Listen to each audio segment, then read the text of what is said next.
Hi everyone, it's Tatyana from Tatyana's Everyday Food, and today we're going to be making a really easy and delicious peach mousse cake.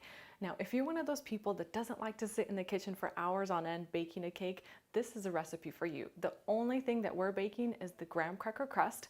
Then we're going to fill it with a really light and airy mousse and top it all off with a peach J-ello. We're going to decorate the top with slices of fresh peaches and mint leaves. So it's a really beautiful cake, and it's sure to be hit with everybody. I'm preheating my oven to 350 degrees, and we're going to be using a 10-inch springform pan today. So for our graham cracker crust, we're going to need about 2 cups of crumbs, and that's about 15 crackers. I'm just going to place them into a food processor.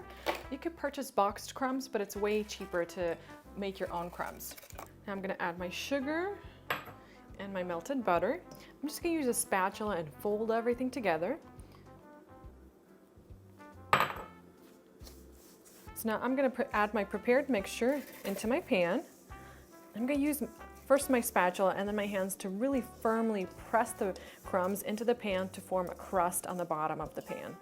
So you want to add everything in there. Just spread everything evenly first.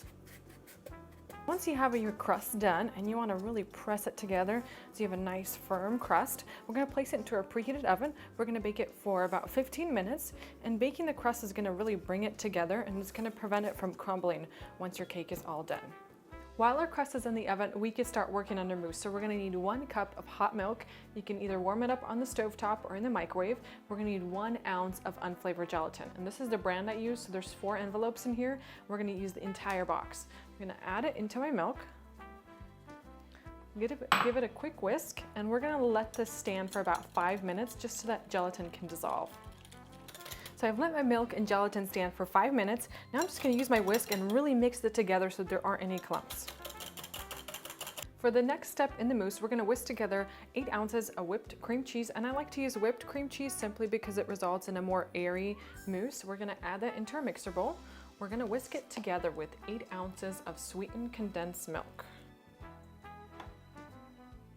So you want to whisk the two together on high speed for a few minutes, and the resulting mixture will be like a nice thick, almost custard-like texture. Now we're going to remove this from the mixer bowl and set it aside, and we're going to mix it in later into our mousse. And now for the last part of our mousse, we're going to be making a basic chantilly cream. So I'm going to be whisking together 2 cups of cold heavy cream. I'm going to pour it into my mixer bowl. I'm also going to be adding 1/2 cup of white granulated sugar. I'm going to whisk the two together on high speed until really stiff peaks form. Sugar.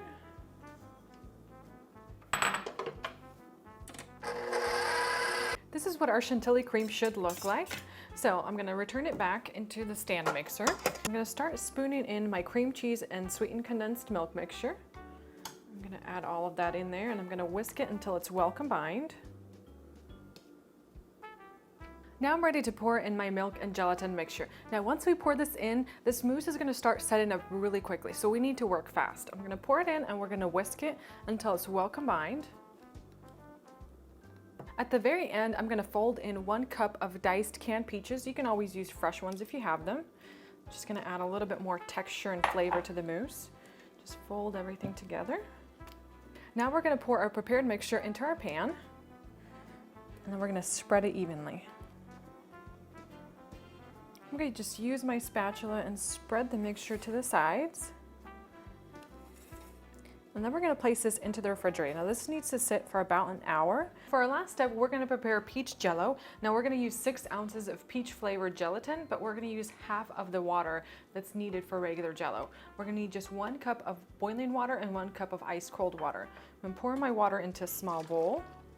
We're going to add all 6 ounces of our flavored gelatin. And I'm going to whisk it together until the gelatin dissolves completely. After our mousse has been sitting in the refrigerator for 15 minutes, go ahead and take it out, and we're going to finish garnishing it. So I have freshly sliced peaches. I'm going to add 12 of them, so each slice will have a slice of fresh peach. I'm going to add them just directly across from each other, and this way we're going to have a really even distribution of them. And we can also add some fresh mint leaves. I'm going to pour my prepared J-ello over the top, and we're going to pour it just until the very, very edge.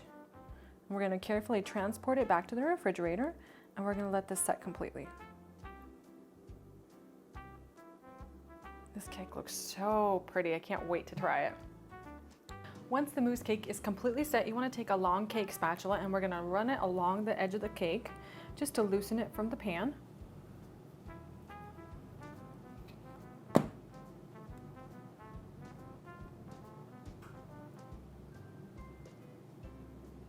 I'll do this slowly and then we're going to lift it off.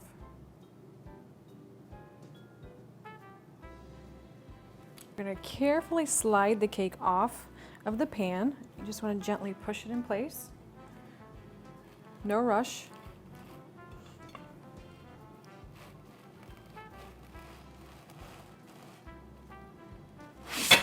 There you go. I have been waiting one very long hour to get a taste of this cake and I can't wait to try it. Now this is one very good cake. And I love that the mousse is not too sweet. It's super light and airy. And then you get a little bit of that tangy peach J-ello and it makes for a perfect combination. And a little bit of that crunchy graham cracker crust. It's just a perfect cake and it's so easy to make. I hope you guys have enjoyed this video recipe. Make sure to subscribe to my YouTube channel. You get updates every time I post new videos and you'll find the recipe for this video below.